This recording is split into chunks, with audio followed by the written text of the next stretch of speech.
Cameraman, तुम्हारे कैमरे की ताकत का आलम यह है कि अहमदाबाद में बैठकर बहराइच वालों को दिखा रहे हो, अहमदाबाद में देखकर बलरामपुर वालों को दिखा रहे हो। जब ये कैमरा बनाया है साइंटिस्ट ने, ये कैमरा बनाया है वैज्ञानिक ने, और मेरा रब कहता है, मेरा रब कहता है जब कोई मेरा सच्चा बंदा हो जाता है तो आंख उसकी होती है, देखने की ताकत मेरी होती है, हाथ मेरे बंदे का होता है, पकड़ने की ताकत मेरी होती है। तो जब मेरे गौस ने ये दुपट्टा फेंका था तो हाथ गौसे आजम का था, फेंकने की ताकत परवरदिगार की। अल्लाह, ये शान है गौसे आजम की। लाओ दिखाओ। आज के जमाने में हदीस का हवाला देने की जरूरत नहीं रही है ना, सोशल मीडिया के जरिए दुनिया को बता सकते हो। जब एक कैमरे की ताकत ये है, जब सोशल मीडिया की ताकत ये है, जब ट्विटर की ताकत ये है, जब फेसबुक की ताकत ये है, जब व्हाट्सएप की ताकत ये है, तो मेरे गौस की ताकत का आलम क्या होगा। अल्लाह अकबर कबीरा। फरमाते हैं मेरी बहन ने अपनी विलायत के जरिए दुपट्टा मेरे कदमों में डाल दिया और मैंने अपनी विलायत के जरिए दुपट्टा उसके पास पहुंचा दिया। ये मेरे गौस की ताकत है। अब मैं तुमसे सवाल करता हूँ, जो मेरा गौस बगदाद में बैठकर अस्फहान में दुपट्टा भेज सकता है, वो मेरा गौस मैदाने महशर से हमें जन्नत में क्यों नहीं भेज सकता। आला हजरत फरमाते हैं, वाह क्या मर्तबा है गौस है बाला तेरा, ऊंचे ऊंचों के सरों से कदम आला तेरा। ये मेरे गौस का मकाम है।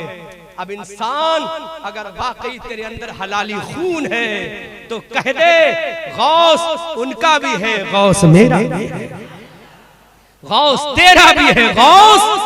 अब मत कहना गौसे आजम तो अल्लाह है। अगर गौसे आजम अल्लाह है तो तेरे माँ के पेट की जरूरत अल्लाह को क्यों आई? बोलो आबिद खान साहब, पैदा हुए कि जमीन पे टपक पड़े?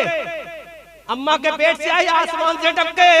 तो आबिद खान बोलेंगे नहीं, मौलाना अहमद रजा मंजरी में माँ के पेट से आया।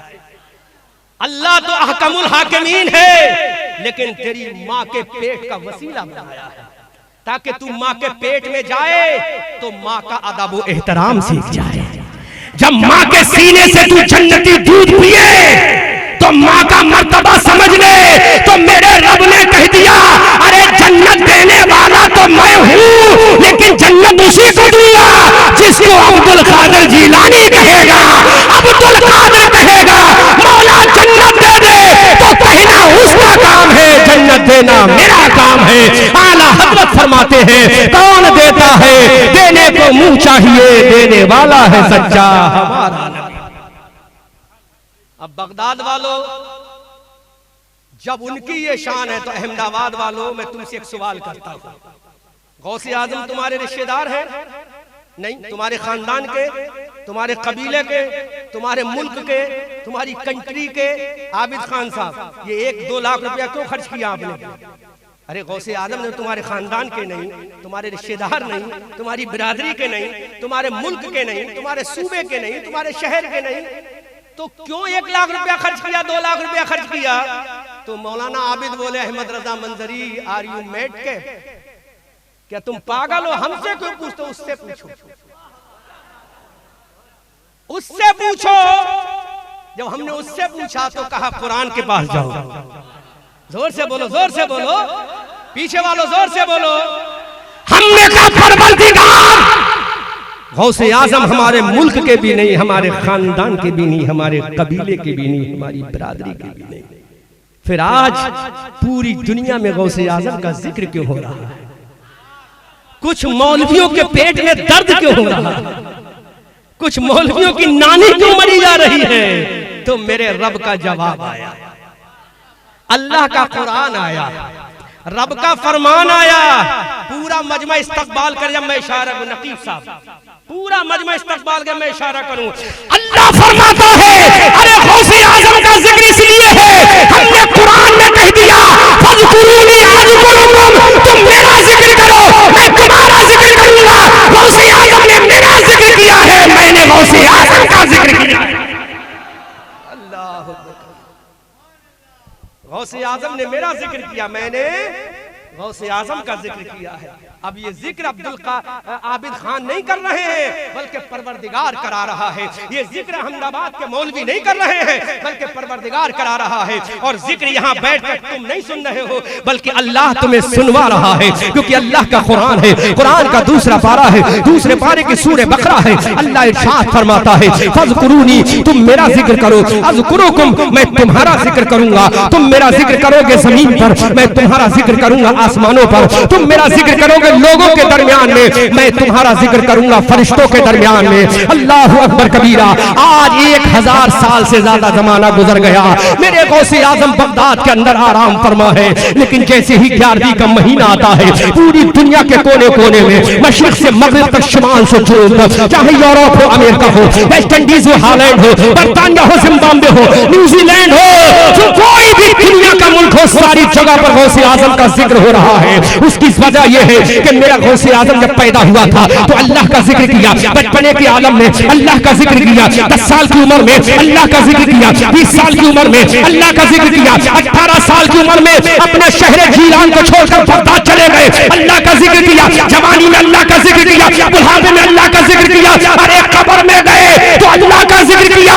अल्लाह ने फरमा दिया, अब्दुल कादिर, जिंदगी में मेरा जिक्र करना तेरा काम है, और सुबह क़यामत तक तेरा जिक्र कराना मेरा काम है। आला हजरत फरमाते हैं, तू हसनी, तू हुसैनी, क्यों ना मुहय्यिद्दीन हो, ऐ खिज़र मजमे बहरैन है दज्जाल।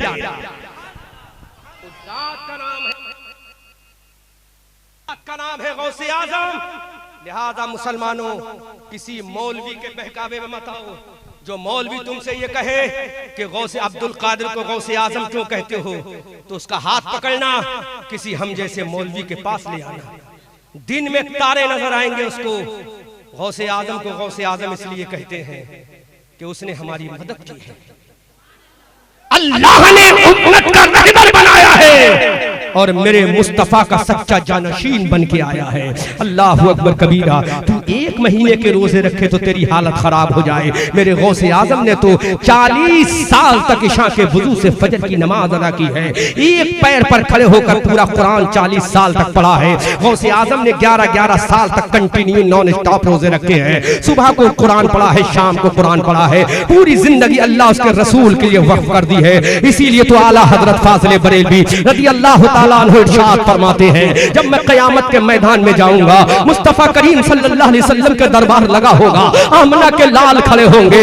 जब मेरा रसूल मुझसे पूछेगा, हिम्मत रज़ा तू लेकर के आया है, तो मैं अपने रसूल के सामने अपनी नमाजों को पेश नहीं करूंगा, अपने रोजों को पेश नहीं करूंगा, अपनी इबादत को पेश नहीं करूंगा। मैंने फतावा रज़विया लिखी है, इसको पेश नहीं करूंगा। मैंने हुसामुल हरमैन लिखी है, इसको पेश नहीं करूंगा। मैं अद्दलुल मक्किया लिखी है, मैं इसको पेश नहीं करूंगा। अहमदाबाद का ये मुसलमान पूछता है, अहमद रजा, जब तुम नबी के दरबार में जाओगे क़यामत के मैदान में, तो क्या वसीला पेश करोगे?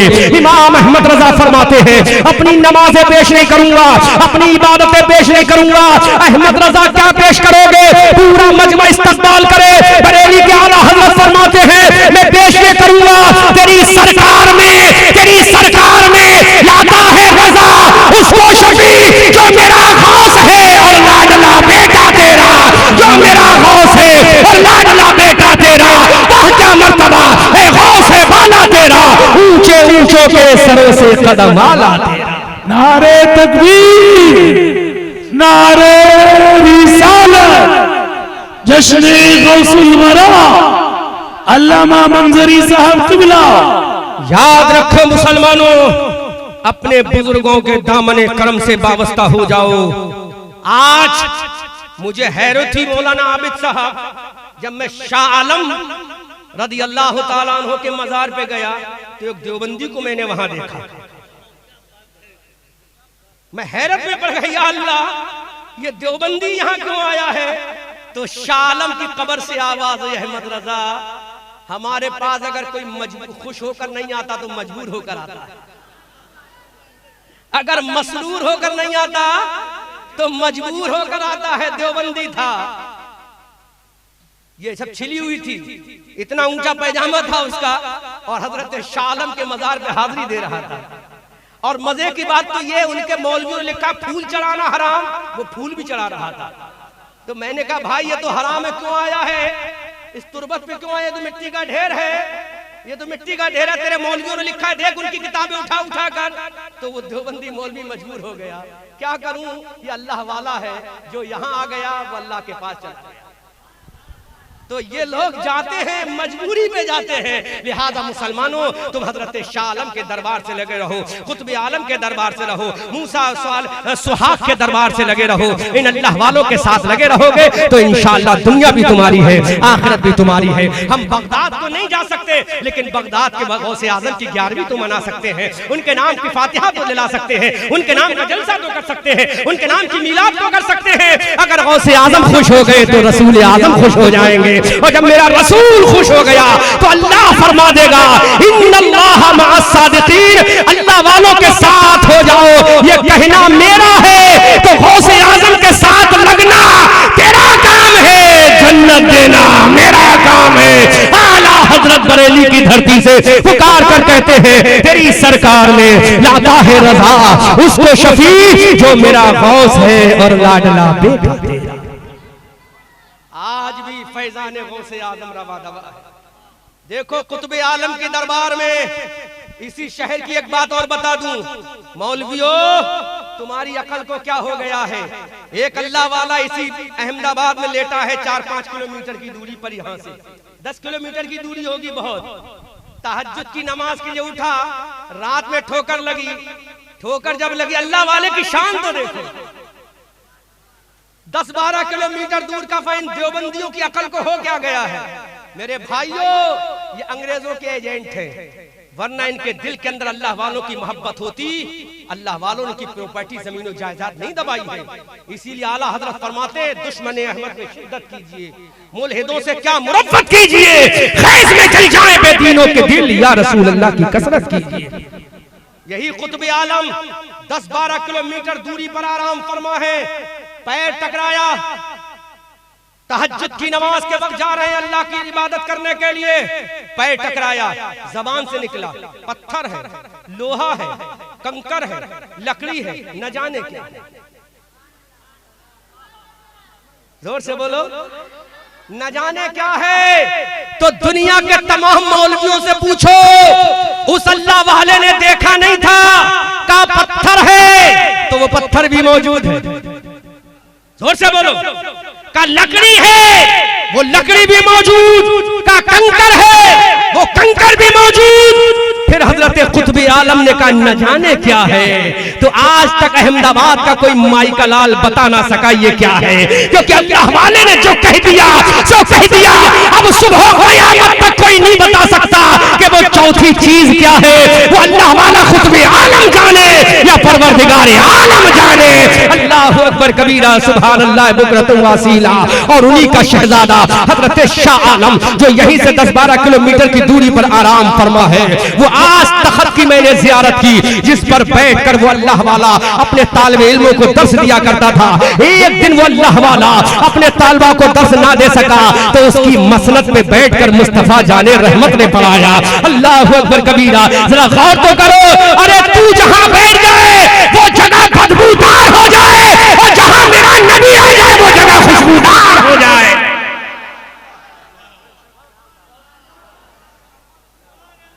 तू जहां बैठ जाए वो जगह बदबूदार, जहां अल्लाह वाला बैठ जाए वो जगह खुशबूदार हो जाए। अल्लाहु अकबर कबीरा। मैंने भी उसी के नीचे जब ज़ुहर की नमाज अदा की तो यकीनन आलम तसव्वुर में खो गया। वो कैसा मसनद होगा जहां मेरा रसूल तशरीफ लाया होगा।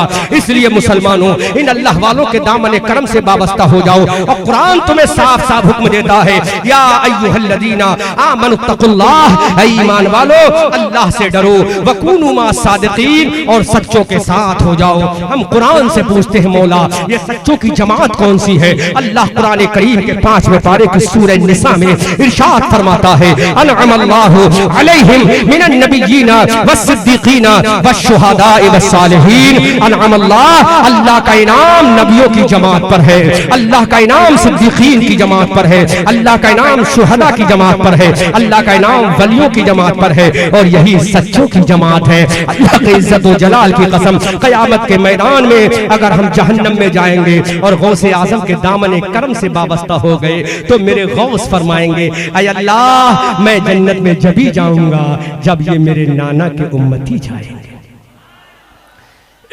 इसलिए मुसलमानों, किसी की सुनने की जरूरत नहीं है, इन अल्लाह वालों का चर्चा करो।